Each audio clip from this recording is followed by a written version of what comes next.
To preserve battery health in Samsung Galaxy A27 5G, first of all we'll need to open settings and then navigate to battery. Inside we need to find the battery protection and right here make sure that it's enabled.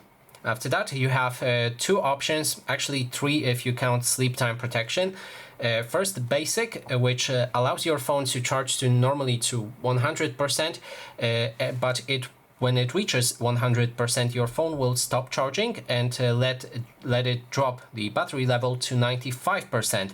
Because having your phone charged all the time to 100% kind of damages your battery.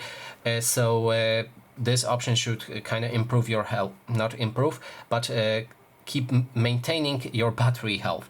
You can go for maximum option as well, which allows you to pick a specific limit for charging. If you go for 80%, it is the most recommended. If you want to preserve your battery health, your battery will always charge only to 80%, and that way prevent it to charge to 100. If you go for basic, you can also activate sleep time protection, which will learn your pattern when you go to sleep and plug in your phone. And then it will charge to 80%, and before you're gonna wake up, charge to 100%. Just activate charging like 1 hour before you're gonna wake up. And that is basically everything. Thanks so much for watching.